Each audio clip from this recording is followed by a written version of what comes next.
Subject: Fleet Leader Berylin Onaya. Species: Oyan. Description: Avian humanoid, feet reptile. 6 feet 1 inch, 1.8 meters, average height. 96 pounds, 43 kilograms, average weight. 161-year life expectancy. Ship: RSV Nolbaranil, majestic in flight. Location: Seul. As it turns out, the USS Thanatos is one hell of a ship. I'm not normally one to avoid taking part in the fighting, but Admiral Heckett had finally worn me down, and I accepted his invitation to join him. He made several good points, such as it being easier to coordinate if we were within earshot of one another. He'd also said that the food aboard the Thanatos was great, not that that was necessarily a factor in my decision. Once aboard, I had opted to take a tour and had struggled to keep my beak from gaping when I was shown the docks. Rooms that were unbelievably massive, with the sole purpose of holding entire frigates. The Omni-Union also has these carrier ships, but the Republic phased them out of production over 3 centuries ago. They cost a lot of resources, and since our ships weren't exactly getting damaged very often at the time, it had made sense financially. The Thanatos was a whole different breed of ship, though. It was absolutely massive, and somehow it was sparkling clean. I love the Nolbaranil with all my heart, but if I were offered the command of a ship like this, I'd take it in a heartbeat, especially if it came with the technology to keep it this clean. This wasn't my first time seeing a carrier, but it was my first time seeing one in service. It was also my first time seeing one large enough to carry frigates. The largest carriers that I've previously seen could only carry corvettes or fighters. Once I brought this up to my gaunt guide. He gave me a wide grin showing off his carnivorous fangs and told me that he had something that he wanted to show me. We boarded a shuttle that they called a bus, and I saw a sign on the wall that said, "Fighter Bay," with a directional arrow. No way! We entered the door, and my beak dropped open. Dozens of fighters, all lined up in a neat row. I turned to my guide. "How?" I asked, dumbfounded. A combination of gaunt engineering and human know-how. They come up with the ideas, and we help them implement them. There was some excess space on the hull of the original plans for the carriers, and humans hate wasted space, he replied. So, they figured out that they could fit just about 500 fighters in such a way to maximize their deployment. Of course, the Thanatos is a diplomatic carrier, so it's smaller than the big girls. Thanatos holds 100. The big girls? Oh, yes, of course. I had noticed the larger carriers. They look absolutely massive. Do they also hold more frigates than the Thanatos? I asked, recovering from the shock. No, sir. The standard-sized carriers hold destroyers. 30 of them. That design's getting pretty old, though. There's rumors of another carrier design that can hold 50 destroyers, the Gaunt said with another grin. 30 destroyers? U.S. destroyers? The same destroyers that are half again the size of our own? With armaments that would make an Iceland drool? The engineering required for such a task alone is mind-boggling, but actually completing it and mass-producing it? There were over 500,000 of those things in the system right now. I closed my beak again, somewhat regaining my composure. The carriers fielded by the OU weren't equipped to fight very hard on their own, but these ones could probably go toe-to-toe with a battleship if they needed to. Even with that being the case, they still carried 30 destroyers. I looked back at the fighters. Their flight consoles were all lined up in a glass container along the far wall. I turned back to the Gaunt. "Why?" I asked. "What cha mean, sir? What motivated this particular engineering marvel?" I clarified. The Gaunt looked nervous for a moment before saying, "Well, sir, I ain't sure that it's my place to tell you. The humans don't like talking about it, and I don't blame 'em. Thing is, It's not their fault. They've tried their best, sir. They really have. What do you mean? I asked. On this side of space you got yourself a bunch of bastards, sir. The thing about them bastards is that if you give them even an inch of leeway, they'll make sticks that are so big your own will end up useless. So you've got to make even bigger sticks to keep 'em in line. You know what I mean? Sure, I said before remembering my composure. This Gaunt's accent was oddly disarming. Yes, I think so. The worst part is that the bastards aren't just one species. Every species has their own set of bastards looking to start fights to try to get a bigger piece of an imaginary pie when there's more than enough to go around. The Nuknu and the Alamari are pretty good at bonkin their bastards, but the Gaunt and the humans have very cunning and particularly ruthless bastards to contend with. And those bastards complement each other something fierce, he said with an expression of sorrow. I think I understand, I said with a soft tone and a nod. I'm afraid you don't, sir. It's much worse than you probably realize. And I really shouldn't be telling you, but I've already said too much to leave it hangin', he said with a large sigh. Of all the people to be tellin' this to. An admiral. Well, if it makes you feel better, I'm a fleet leader. Not an admiral, I said, smiling with my eyes. I was rewarded with a small laugh. I guess so, sir. All right, so when the US first made contact with the Gaunt, some of us didn't want to integrate. The US was prepared to leave well enough alone, so there wasn't any undue pressure or anything. But integration would have improved our quality of life and done away with a certain authoritarian form of government that plagued our systems. On paper, our citizens voted for their leaders, and those leaders made all of the decisions regardless of the wishes of the people. We had tried many times to change this style of leadership, but it would always revert within a generation or two. The humans have an old saying, "Might is right." That's what these guys believed in, he explained. I nodded. Dictatorships weren't unheard of among the Republic member species. As a matter of fact, the Oyan had a planetary dictatorship on one of our colonies. It was a restricted dictatorship, and those restrictions were enforced by Republic law, but it was still considered stifling by many other Oyan. Well, a bunch of the leaders and most of the people wanted to join the United Systems, but a lot of the rich, the humans call them oligarchs, didn't want that. It would mean less power and influence for them, and greed is about the biggest motivator for a bastard. So there was a civil war, not that there was anything civil about it. We fought, and, as I said, the US tried to let us figure it out on our own. But then the oligarch bastards went around everyone's backs and started buying weapons and tech from the human bastards. Corporate conglomerations, or whatever they're called. He shuffled nervously. This set off a terrible chain of events. Our side ended up buying weapons from the US, and their side kept buying weapons from the human corporations. But the corporations couldn't supply nearly what the US could, so we ended up with the advantage. We ended up bonkin the bastards and joined the US. That sounds like a happy ending, I said. What went wrong? We didn't bonk 'em hard enough. After we joined the US, the corporations that sold the weapons to the bastards were exposed. It was apparently illegal for them to have sold weapons like that, and since they were human corporations, humanity decided to try to handle it internally. But the human bastards had plenty of political pull and used everything at their disposal to avoid the consequences of their bastardly ways. Things got bad. Real bad. Politicians were assassinated. Factions were formed, and governments were overthrown. The humans ended up having a civil war of their own. Ouch, I replied.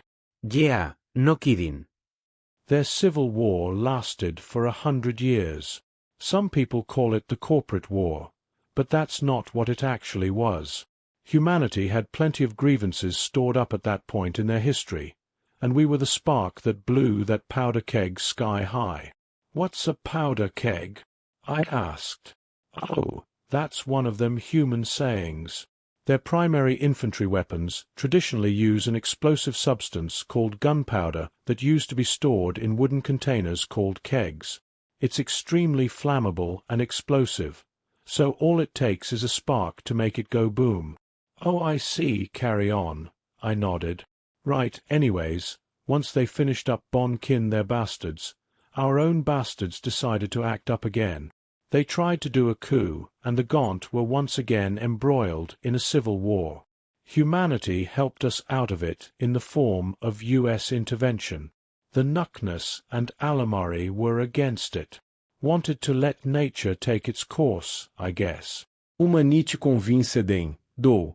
But our bastards have kept trying, and the humans' bastards are still lurking, waiting for their chance.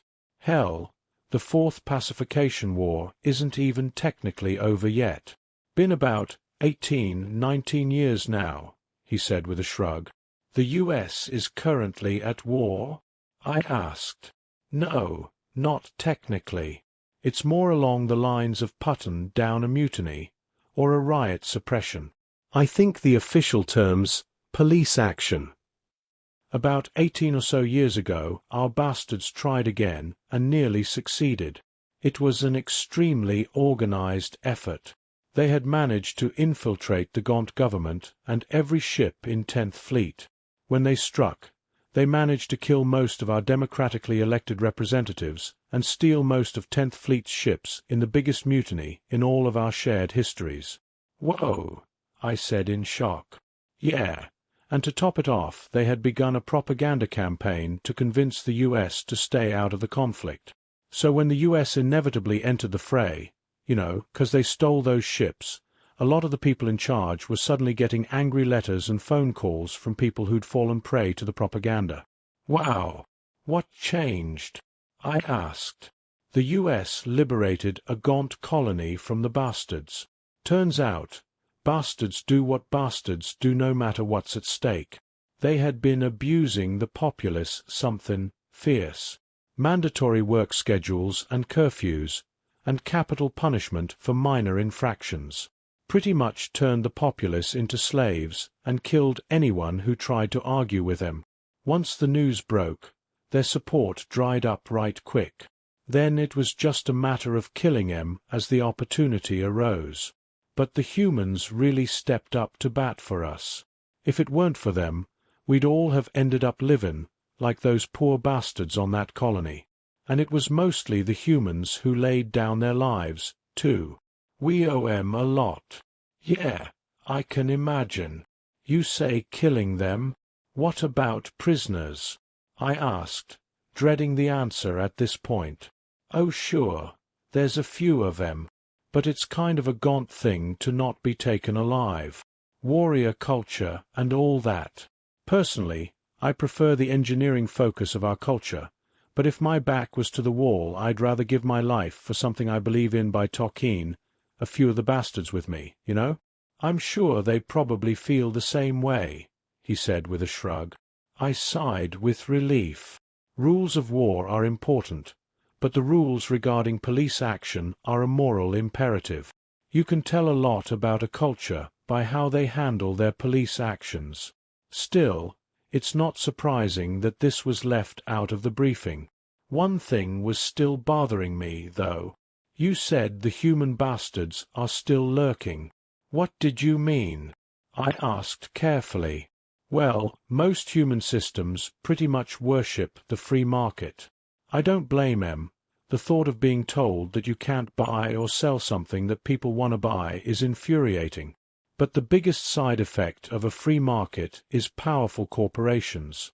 The more powerful the corporations get, the more they get into politics, and the harder it is to keep them in check.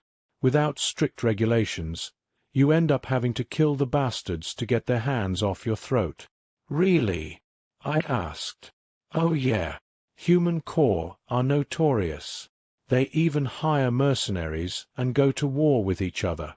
Of course, they do that in areas that the humans' laws don't quite apply so that they can't be punished for it. Why doesn't the US intercede? I asked, dumbfounded. The US is a protective government. It's not the place of the US to regulate its member species in their own systems. We've got a Senate and a judicial system, but our laws only apply to matters that impact all of the member species, like first contact or joint developed technologies, interspecies trade, or expansion. It also maintains the military, as you already know. Our members ain't allowed to have their own spacefaring militaries, just police.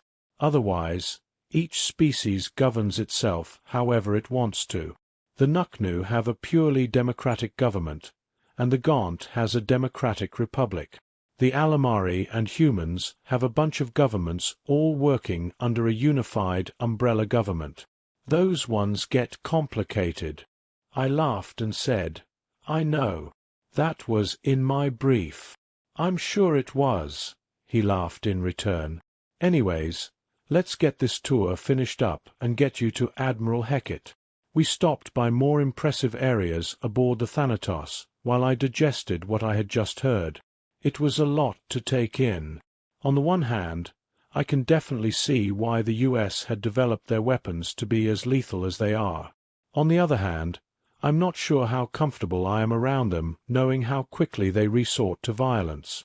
Still, it wasn't as if the Oyan were much different. It would seem that we'd gotten lucky with our neighbors. Or unlucky, maybe.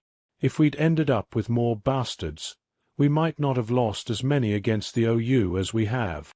But we would have probably lost even more to each other. After showing me an absolutely beautiful mess hall, my Gaunt guide finally took me to the command room. Just outside the room he stopped and turned to me. Well, this here ends my guided tour of the USSS Thanatos. Inside this door is the command room, and just beyond that's the bridge. Admiral Hecat would probably like to give you the tour of those, and since he's my boss's boss, his preferences matter a whole bunch. He laughed. Anyways, about what we were talking about earlier, I'd much appreciate it if you didn't tell nobody that I'm the one who clued you in, Admi. Fleet leader, sir. My beak is sealed. Thanks for the tour, I replied. No problem, sir. Well, here we go, he said as he stepped forward to open the door. I followed him and was stunned by the room we were entering. There were screens and seats and tables and desks all over the place, but somehow it didn't feel the least bit cluttered. There weren't any visible cables, and the decking was all in the proper place. It was like a completely different world from all the command centers I'd ever been in, and it was much quieter. Officer on deck. Every single person in the room stood up straight with their left hand at their side and the other touching their forehead, a form of salute. I was touched. My Gaunt guide paused for a moment in surprise before quickly turning around and mimicking the gesture. Admiral Hecat was standing in the center of the room, trying his best to suppress what appeared to be a smile. He walked up to me and outstretched his hand. I recognized the gesture from the briefing. A handshake, a sign of mutual respect that had been a human tradition for millennia. Quite the honor. As I took his hand, he said, "It's a pleasure to meet you, Fleet Leader Onaya. I am Admiral Hecat. Welcome aboard the USSS Thanatos." After we shook hands, he grinned and whispered, "You're supposed to say, 'at ease,' to get them to stop." "Oh, at ease," I replied. Everyone went back to their tasks, noticeably louder this time. From behind the Admiral, I saw a screen portraying the hallway I had just been in. Ah, I see. Theatrics. I looked back at the Admiral, now knowing that this man was cut from the same cloth as I. Admiral Hecat turned to my Gaunt guide and said, "That will be all, Ensign Pliners." "Yes, Admiral." "Sir," the Gaunt replied with a salute and a shocked expression.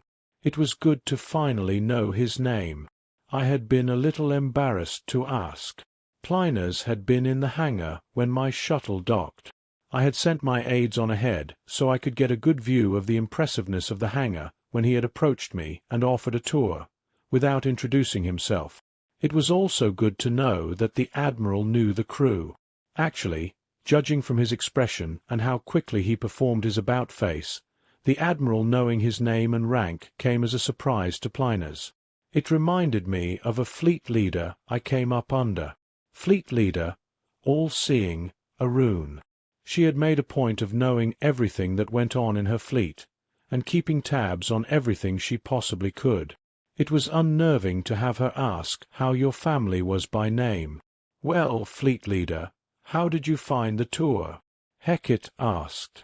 "I enjoyed it immensely. This ship contains many surprises," I replied. Then I remembered something that had been nagging at me since we entered the system. I noticed that your fighters have a certain artistic elegance that the rest of your ships, well, lack. Why is that? The admiral laughed. The fighters occasionally have to enter atmospheres, and as such must be aerodynamic. The warships don't have to, and as such are designed with function rather than form in mind. Actually, fun fact, the reason that our carriers are as bulbous as they are is because the first one ever made was carved from an asteroid. Really? I asked.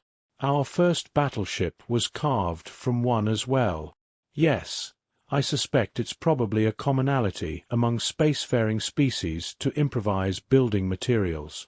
In our case, we had already hollowed out the asteroid to use as space station, but found ourselves needing a carrier more than a space station. A few modifications, and the human spaceship Aurora was finished, and able to carry 8 destroyers. Saved us a ton on FTLD fuel. I bet, I replid. The admiral nodded before continuing. The HSS Aurora was retired when the United Systems was officially founded. It was summarily decommissioned and now serves as a museum for the First Contact Wars. We've since, obviously, improved upon the original design and no longer use improvised materials. Indeed. So why do the battleships look like sticks? Did you manage to find an overly large tree and get it into space? I asked. Hecate laughed. No. The battleships are almost entirely hardpoints. The first modern U.S. battleship created was the USSS Hingra, which is Spear of Justice in common Alamari. It was intended to be a fleet killer, and for quite a while it was.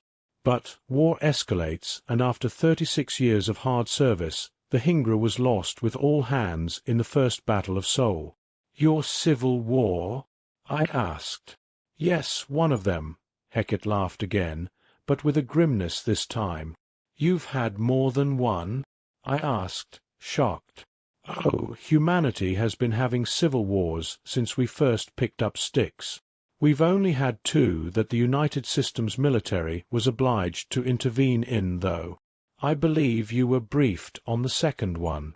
The first one only lasted 18 days, and that's the one that we lost the Hingra in.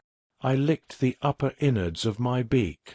As a person, I was shocked to hear the human speak of his bloody history so casually. But as a fleet leader, I was able to appreciate the candor and detached approach. We have warrior species in the Republic, but the humans didn't really look the part. Well, until they smiled wide and showed their teeth. I am sad to hear that your history has been riddled with strife, Admiral. But I am grateful to be fighting the Omni-Union beside those as experienced in warfare as yourselves. It fills me with confidence that we'll be able to finally put an end to this mechanical threat once and for all. The Admiral smiled wide. We will, one way or another. Speaking of which, we have officially launched the invasion. Really? I asked. What did you send? 6 fleets, so 30 million ships. And the dreadnought, he replied. Ah, so your fleets really are 5 million ships each. And sorry, what is a dreadnought? I asked. Honestly, I thought it was the first thing you would ask about. It should have been in your briefing. The USS Nidhogg. There are parts of the briefing I haven't had a chance to skim through yet.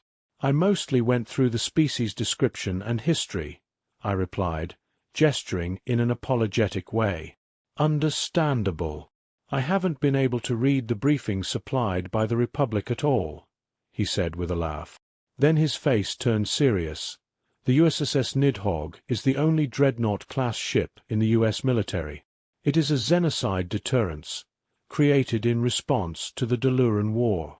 It has the ability to destroy solar systems, and can withstand significant fire from a fleet of battleships for an extended duration. He looked into my eyes as he said, "It is the single most powerful death machine that the United Systems has ever created. It is only cleared for usage if the enemy is xenocidal or mechanical.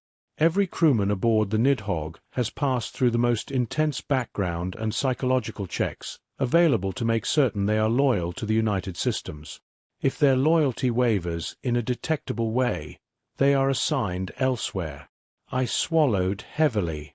After seeing their ships and hearing their history, I suspected that they might have created weapons of mass destruction that could destroy planets. Such weapons were of course prohibited from being researched in Republic space, but for the US it just made sense. Solar systems, though? Why? Insanity, sheer and utter craziness. Although I could see it as a xenocide deterrence. The Republic hadn't had an actual xenocidal incident among our member species, and hadn't realized that that was what was happening with the OU. I suppose if we had, we would have come up with something similar as a deterrence. Or tried to. "I see," was all I could say. "From officer to officer, I'm ashamed of the Nidhogg," Hackett said as he looked away. "It shows that we're willing to throw away our morals and honor for the sake of survival. I had hoped that it would never be used. Still, I'm glad that it's machines that we might be using it against, instead of organics." "I see how it is, sir." A voice came from a nearby intercom. "Non-sentient machines, I mean," Hackett corrected himself with a smile. "Fleet leader, meet Tim. A human-created AI." Ah, this was more familiar territory. I had already received my shock when I read the reports of the human-made AI. They were said to act more like people than machines, and judging from the comedic timing of this one that may turn out true. I looked at the intercom and said, "Pleasure to meet you, Tim." "Pleasure to meet you as well, sir. I just popped in to inform you both that we have finished the installation of the TAC maps on the Republic fleet ahead of schedule," Tim said. "Thank you, Tim," Hackett replied. "You should thank Omega. Running those logistics would have made my head spin right off. If I had won—" "No thanks necessary," another voice, presumably Omega, replied. "Indeed. Omega was simply performing his duty," a third voice said. "Fleet leader, meet Omega and John. They are also AI," Hackett said, trying to maintain his composure. "Pleasure to meet you both. I am Fleet Leader Onaya of the Republic." Two holograms appeared out of a nearby table. One was a figure wearing a black cloak and holding a curved blade. The other was a figure wearing the same suit of armor that I had seen some soldiers wearing during my tour. The soldiers had been dark blue or dark green, but this suit was white, or perhaps steel with a lot of light shining on it. "Judging from your reaction, you've already been briefed on us," the cloaked figure said with Omega's voice. "Good. Of course he's been briefed, Omega. Blindsiding a captain is unprofessional, but blindsiding an admiral is downright insubordinate," the other avatar said. "John, by process of elimination." "It wasn't unprofessional, John. We simply didn't have the time to brief Uliena on our existence before we had to debrief him. Our reactions afterward were the unprofessional part," Tim's voice said with a chuckle. I looked around for Tim's avatar to no avail. My eyes met Hackett's, and he shook his head as if he knew what I was looking for. "Tim doesn't use an avatar to communicate," the Admiral said. I nodded and asked, "Why not, Tim?" "Well, mostly because I don't." "Oh, sorry. It looks like the explanation will have to wait," came the reply. "Enemies inbound. Big group of them," John said. We've begun patching FTLDs, but not all of them will be done by the time they enter the system, Omega added. Understood, Hecate replied. Well, Fleet Leader, looks like it's our time to shine. I joined him at larger-than-normal table that displayed a TAC map. The U.S. fleets were shown in blue, the Republic's were in green. I tapped part of the table, and an interface popped up. I keyed in a communication frequency and the ID for my comms implant as I watched Hecate do the same. From here we would be able to give orders to our fleets. Well, Admiral, I said, let's defend your system.